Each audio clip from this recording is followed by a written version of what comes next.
就是那几个特区我们都不能去，对，果敢、佤邦、小勐拉。最近那个你们中国派来抓的很厉害嘛？对。你刚刚说，你像你们如果在大街上被带走，也没有训练，直接就去。他们来抓的时候就是没办法嘛，直接就走了。我的天！在缅北善邦，我们遇到了很多的华人。今天大家和我们一起看看善邦华人的生活。缅北善邦总人口630万，其中100万左右为华人。在善邦冬至的最后一天，我们偶遇了一位华人体育教练，他不但带着我们了解了他工作的地方，还让他的球员给我们介绍善邦。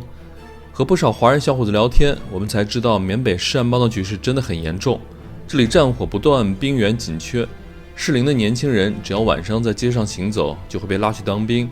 这也是为什么天黑时善邦街头如此冷清的原因。晚上和几个华人小伙子吃饭，吃到一半，他们忽然离开，也要我们早点回酒店，就是因为街头又有军车拉人去当兵。下面继续我们的缅北善邦之旅。我们现在想去看一看善邦这边的体育场，这边有个足球场特别的漂亮，就在我们右手的位置。但是我们问了刚才看门那个大姐，她说你走在前面，然后右转。她说那儿有一个侧门，这个正门已经关了，正门的上面是飘着这个缅甸国旗的。先让我们去找一个小门。对，这是卖那个汽车配件的。汽车用品的，两边都是卖汽车用品的，是电瓶的还是什么轮胎呀？哎，玲珑轮胎，看又是中国的牌子。感觉中国的车，中国的那种汽车用品在这边还挺流行的。不过这边二手车全部都是日本的，看这种小货车。毕竟我们国家这个造车的历史比较短嘛，这个小型家用车，我觉得再过一些年呢，中国的这个二手车卖到这儿来肯定也多了。Honda Food Express。对，这个就是东南亚这里特别有名的一个送外卖的。对。就跟我们的那个美团、饿了么一样的，我们在柬埔寨也看到了这个熊猫外卖。This way。大哥，你台湾的？从这儿绕啊。华侨。大哥是华侨啊。我不敢吃这个东西。我们你这问题哪来？看南京的。多少钱来？您祖籍哪儿的？您祖籍哪儿的？祖籍的那个云南。云南啊，这边好多云南的哈。对。哇，太亲切了！对，在这里碰到。我们来玩的。好的。但是说这边以前很多游客，现在没有游客。最近少一点。少一点。大哥，那个体育场从哪儿进去？体育。就这个足球场。这边。我要去这边进去。往右拐。右拐进去就可以。好的。有篮球，有那个乒乓。好，还有乒乓啊。大哥，你这是国旗吗？大哥，这是善邦的。对，Shan State。大哥说这个是善邦的旗。缅甸的旗就是那个有那个 star。对，有星星的。其他地方一样，只是中间是星星啊。中间星星，对，颜色一样的。对，颜色一样。我们刚刚在路上认识的一位华侨大哥，他带我们来参观东芝的体育场。这个上面还有缅甸的国旗和这个5环的标志。对。大哥让我们跟他摩托车一起走。大哥感觉像个体育教练啊。是的，大哥这个体型感觉很像搞体育的。这里是武术。哇。武术啊。我们中国的那个什么武术啊？武术。中国武术。武术。Chinese 功夫。哇。大哥，你是教练吗？有。他的意思是您之前是不是从事过体育？对，体育。您看着像运动员。对。篮球教练。哇，大哥篮球教练，好厉害。您善邦篮球教练吗？善邦这块的篮球教练。我们省的。省的。哇，太厉害了。这都是他们在练习武术哈。对。我就感觉大哥身上有这种运动体育的这种气质在。对，一看就。搞运动的人。对，身材特别好。非常的健壮。对。以前是他们去中国训练过。去比赛过。就这些小孩小朋友们。那个老师。教练他们。这个教练之前去中国训练比赛过。对。哎呀，还有小姑娘在练呢。对。哇，好厉害啊！好厉害。中国的那个嘛。对。比较厉害。中国也要去那种专门的那种，比如说像寺庙里面或者那种武术学院里面学。对，少林寺。对，这边就能看出来了，左边是这个缅甸国旗加五环旗，右边是善邦的旗，对，算是省旗吧。这个对。那他们是队内训练赛是吧？对，队内训练赛。他们这省的少年队吗？少年队，他们要去内比多要比赛，下个月。内比多，他们这是U10几的？选到的选手。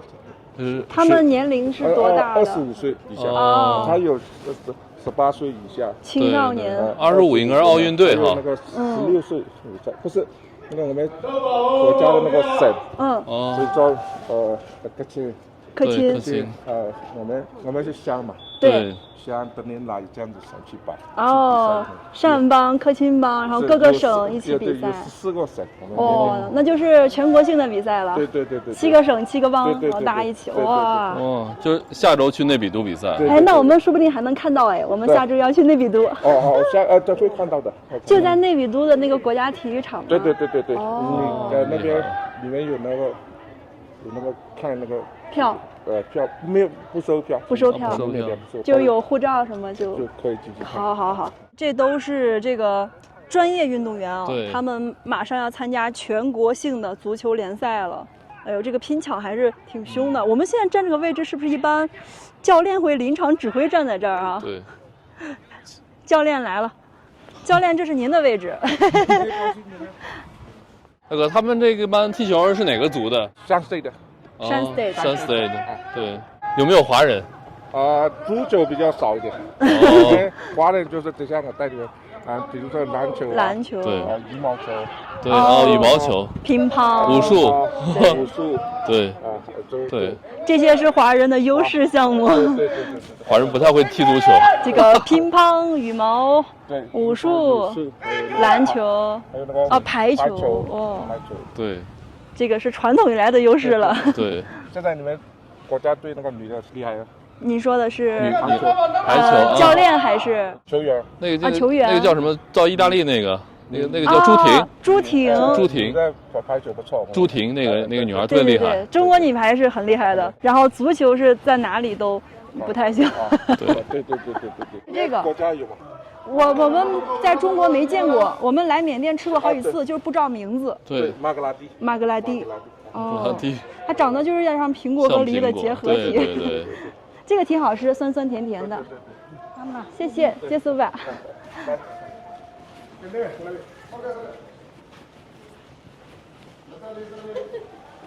大哥，我有一个问题啊，就是咱们这个华人在缅甸生活的怎么样？现在？还可以。比如说你去那个柬埔寨泰国我们华人比较过得好嘛。多半有车有家，过得比较富有一些。但我看就是有一些国家，他们就比较排挤华人，就是他们本地人不喜欢华人，有没有这个情况？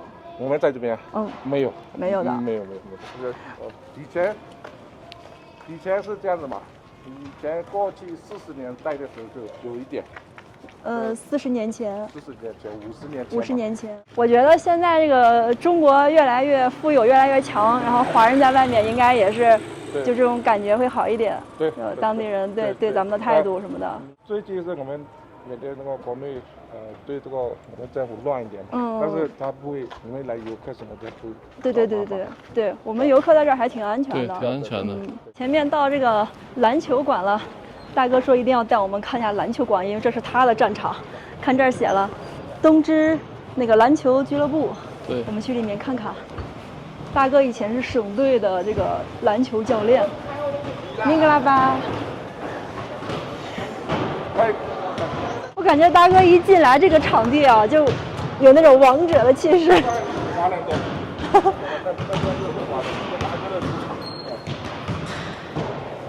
这边是职业队，那边是玩的哈。咱们女的。哦。男篮、女篮。分开。哦，他们是华人。哦。大哥，善邦这边安全吗？善邦这边安全吗？善邦是安全吗？安全啊。我们这边安全。东芝是安全。安全。那腊树呢？腊树就以前你们可以去。现在不行，现在不行了，今年比较乱。到南苏到这瑞丽嘛，对，瑞丽。前面从我们从这边去还要到那个什么小木兰，最近你们有个不能去哦，就是那几个特区我们都不能去。对。果敢、瓦邦对，小猛拉。哦，好的。对，因为那什么最近那个你们中国派来抓的很厉害嘛。对。厉害就不跟你们去。对。这附近啊，因为没地方花钱，蛮累可以。蛮累花的比较多。蛮的嘞。那个装进水的那个地方。对。要那个多半就是华人多。哦，你知道吗？玉翡翠。对，我知道，我有一个。对。果敢嘛。果敢。国文的，还有那个这边有那个新华、中华。3个学校。在中文。哎，这个男孩您是缅甸人？缅甸华人。也是华人。哦。然后这边有几个中国学校哈？有3个。3所中国学校就会教你们中文啊？对。啊。我会中文什么他们都可以。你中文很好啊。讲得还行，太谦虚了。相当好。老师都帮我们教过了，我都不好意思了。不会关系。都是华人。太好了。华人。太好了。哇，一个大团队了这。对，华人。感觉打篮球的华人多啊。对。哎，你们在果敢那里就说中文哈？他们是果敢，我是云南的。哦。果敢也是说中文。果敢也说中文。就是他们的家乡话。中文就是果敢的家乡话了。太厉害了。你们太厉害了。他们果敢话像我们这个国语话一样。对。他们比较重一点的。对。你北端是不对，去哪里怎么？我们是云南，你们是看那个。我之前在网上有看过那个果敢新闻，然后那个主持人就说的那个中文，说的还挺好的。对。太厉害了。那个佤邦也是说中文是吧？对，佤邦也说中文。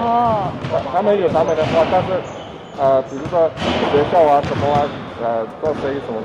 多半讲华人高。你们刚刚说这个果敢和佤邦内部都是安全的，对，安全的，只是外国人不能去。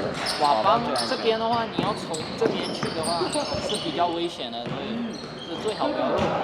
从这儿去佤邦为什么比较危险？就是得过那里打仗的地方。佤邦过去旁边就是云南，很近的。我朋友就是在那个佤邦里面。那边对中国人都很友好的。好的。对，但是最好不要去。最好不要去，明白。治安情况不好嘛。我朋友就是现在回家嘛，卡了半路了，回也回不去，回也回不来。他从东芝去佤邦。就昨天嘛，我们吃了点东西，晚上晚了一点，然后7点半回去。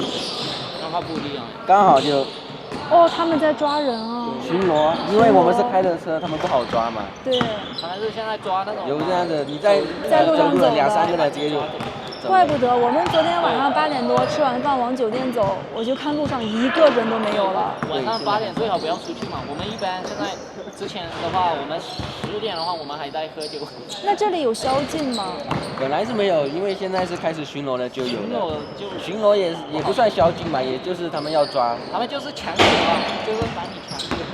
就只要你是成年的男生的话，抓去打仗，不超过35以下的，18以上，35以下。他们就想要这些年纪。就你们这种体力还好的，那你们是重点对象啊，小心哦。然后他现在也不管什么18岁了，差不多他就17嘛，就是他很壮，他不看身份证的，直接走。他们一般会多少人抓呀？你像你们几个小伙子一起在路上，他们不敢抓吧？抓呀，打不过你们啊。他们是挺枪，哦。他们是一辆轿车嘛，前面带路，后面2、3张皮卡嘛，后面都是有枪带着。带着枪的。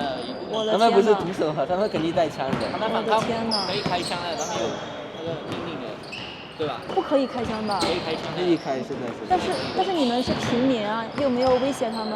那他们所以平民也不敢威胁他们，主要是他们来抓的时候就是没办法嘛，直接就走了。我的天！所以你们晚上一群人走一起也不安全，就天黑就不要在那边走。对，就是这个意思。我们差不多之前的话，我们差不多9点、10点、11点还在酒吧里面嘛。哦。我们都是11点、12点才到家的。你们的爸爸妈妈都在东芝吗？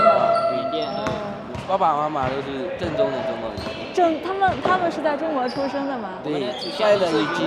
哦。我爸妈是差不多是云南，好像是20多还是30多才来到缅甸的。哦，那就是对创业的，对，在这里居住的。而我就是在这里出生的。他们在这儿做什么工作？我们家就是卖面。那你以后想去哪里工作？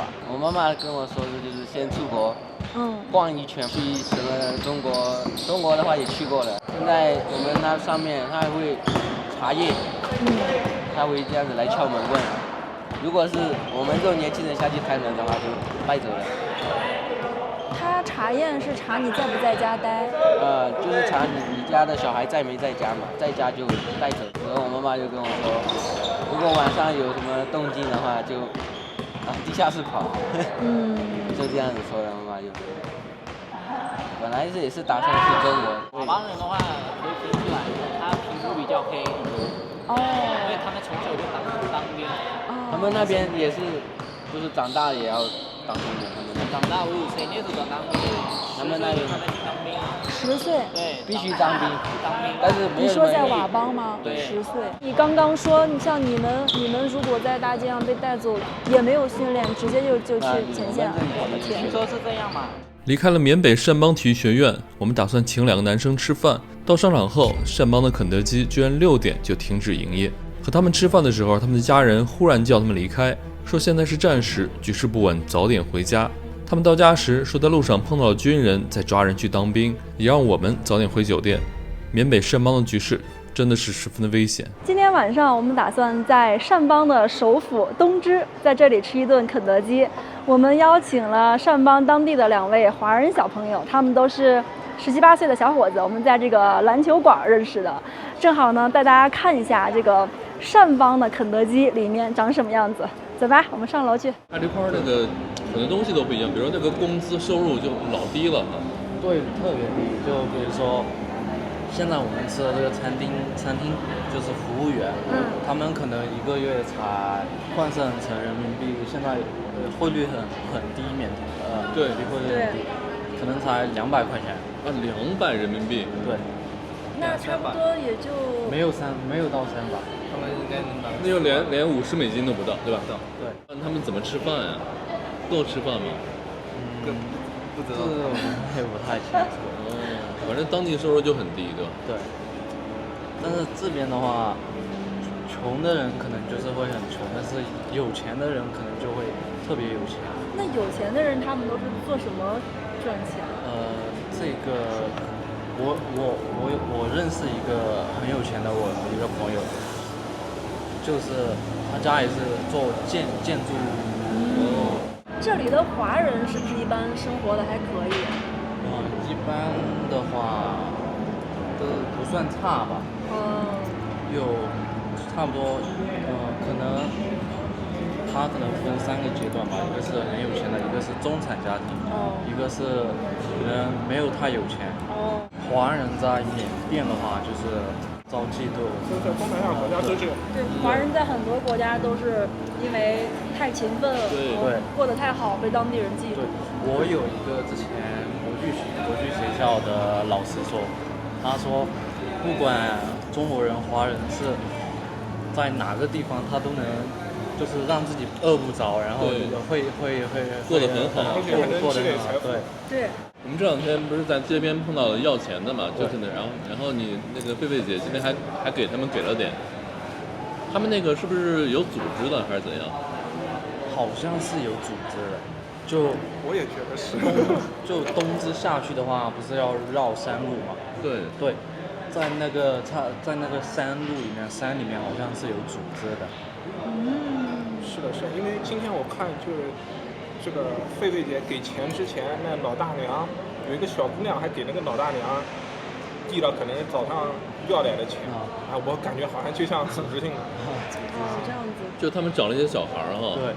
哦。对，就那个会说英语的那老大娘。我们之前在那个仰光也认识一位华人。然后他就跟我们说，在路上不要随便去给那个小孩子，因为他们都是有组织的。今天早上我看到那几个小孩实在是太可怜了，我就没有忍住。如果说你给了一位的话，可能就会很有组织的。对。像我们这种年龄的话，就是最好就是不要给，因为他们我懂你讲的意思。抢钱包什么之类的都能做出来。对。就是他们看到你包里是有的，他们可能会明白了。现在的这个东芝市区是不是还是政府控制的？然后郊区就不受控制了哈。是的，但是如果说东芝上面有一个山，那里的话就可能是瓦军统治的。瓦军这么近哦？对，但是他们不经常下来，差不多1-2个月才下来一次。他们下来做什么？可能就是下来买物资什么之类的。这样子。但他们只是买东西，也不会造成冲突。明白了。就是说双方虽然在对峙的状态，但是还是比较和平的哈。所以我们晚上8点以后也不要在外面待，对吧？对。待了还是不安全。不安全。对。但是应该没事吧？游客应该。外国人一般没事啊。但是可能会要钱什么之类，最好还是不要出去。行，现在是晚上的7点整，跟我们吃饭的2个小朋友已经回家了。他们的父母给他们打电话，让他们赶紧回家，抓紧时间回家，说太晚了，外面非常的危险。你看他们碗里的半只虾，吃了一半就走了，然后那个也是饭都没吃完，就着急就回去了。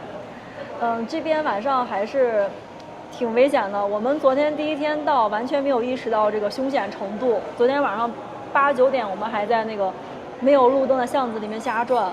但是呢，这个2个小朋友走的时候，对我们3个是千叮咛万嘱咐，说你们吃完饭赶快回酒店吧，不要再到处去走了。这个晚上非常非常非常危险。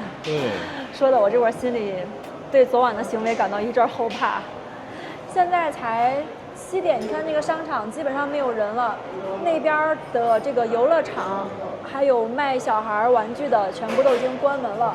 肯德基我们刚到商场是6点的时候已经关了，只是告诉我们如果你们需要的话可以就打包，对，可以用10分钟左右的时间给你们做一份，你打包带走，就不能堂食了。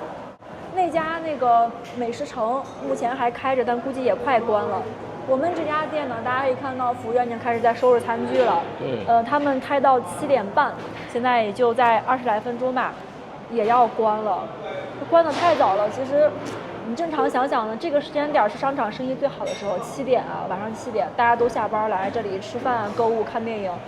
但现在在缅北就这么个情况，一到6点钟太阳落山后，感觉大家都不像白天那么从容和淡定，每个人都很着急的回家，店铺都很着急的打烊。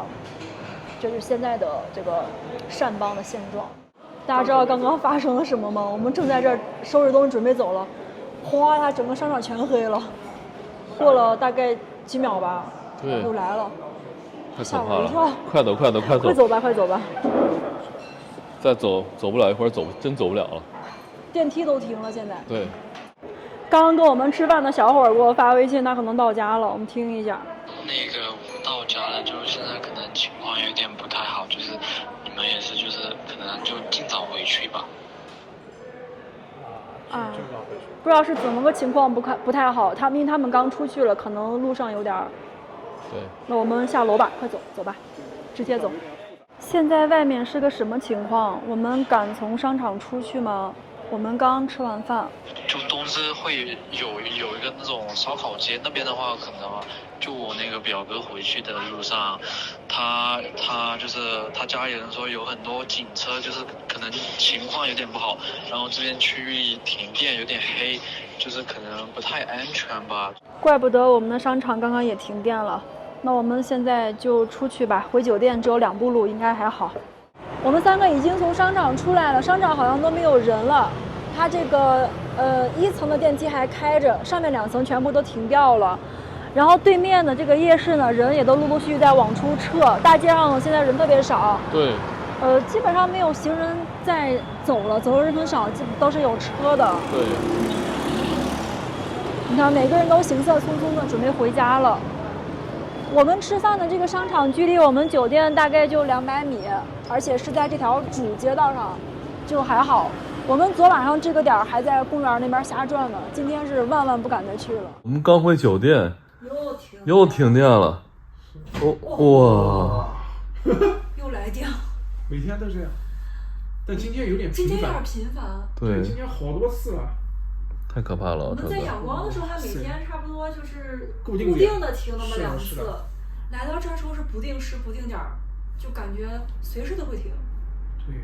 太可怕了。太吓人了。所以大家以后如果来这边旅游的话，还是住一个稍微好一点，哪怕贵一点的酒店，那起码电力是可以保证的，电力和安全是可以保证的。对。那些小的酒店，它自己这个发电设备可能都不太行。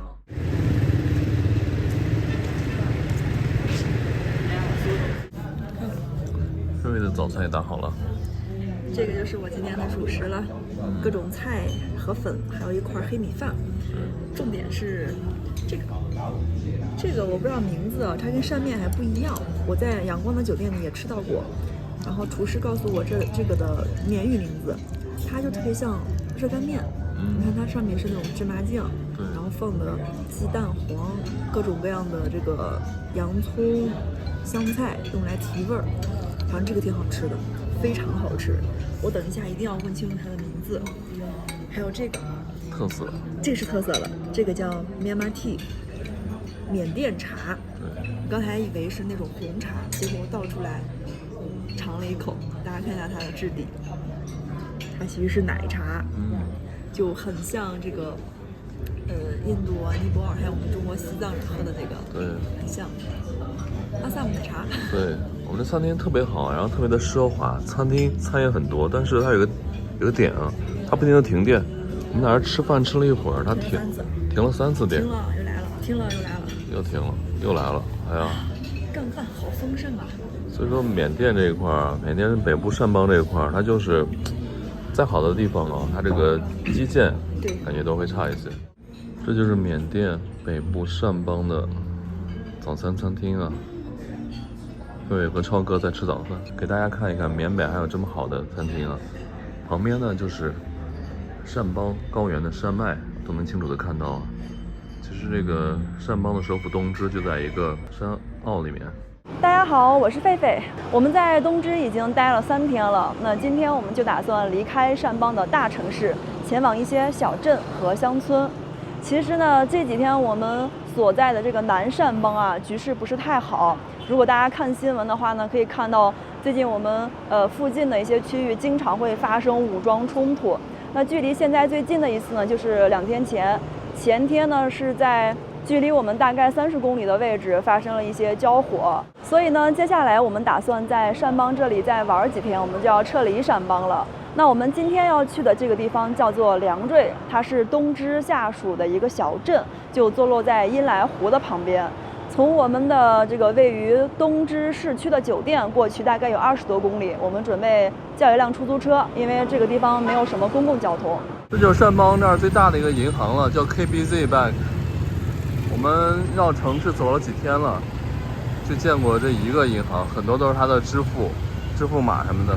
KBZ Bank， 我们这儿酒店有个 ATM 机，就 KBZ Bank， 它上面有限额的，刚才是个英文版的，就是每天只能取100万缅币。它这个是支持 Visa、万事达，是吧？对，银联。他去掉头了。Thank you, thank you. Thank you. 是我们的出租车。我们出租车来了。我们酒店的这个长得特别像明星陈晓的小哥哥帮我们把我扛过去了。这个帅哥特帅。谢谢 ，Thank you, thank you so much, thank you. 洋水 yes， 40,000. Thank you. OK.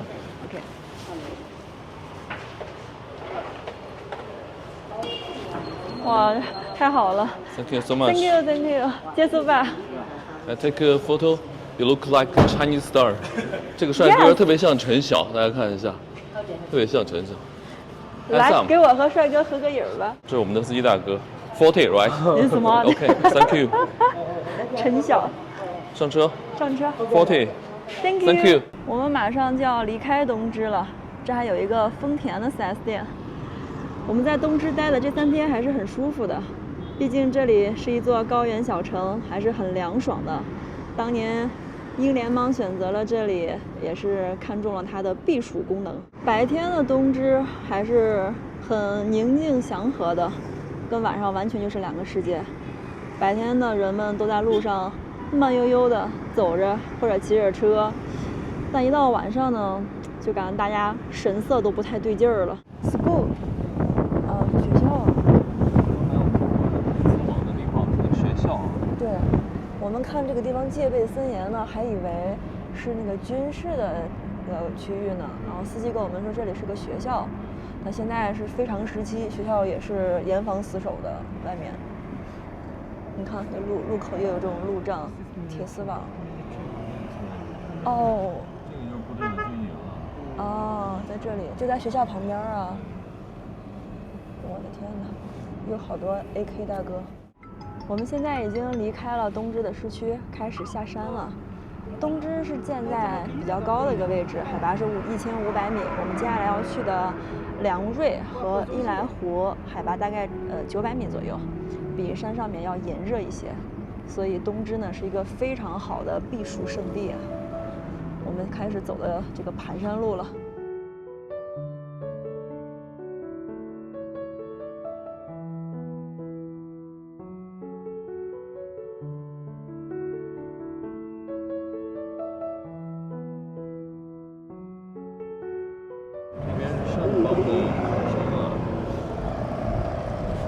哇，有个警察！我靠，外面有 AK， 左边。这地儿就是今天检查我们的地儿。对。哦，前面就是部队。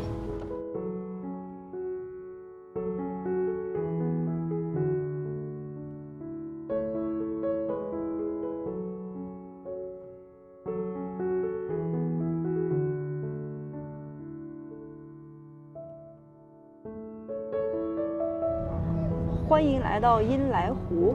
大家拍一排狒狒说的这个小背包，就这个男生背上背这个，每个人身上都有。对。特别的可爱。当地的民族服装。对，哎，那边也有背。对。哇，每个人都背。我们司机这会儿找不着酒店了。哎，这个大姐穿的这个是哪个民族的呀？挺漂亮的啊。还有这个。对，每个人都斜挎一个那种像是针织的，对，以红色为主。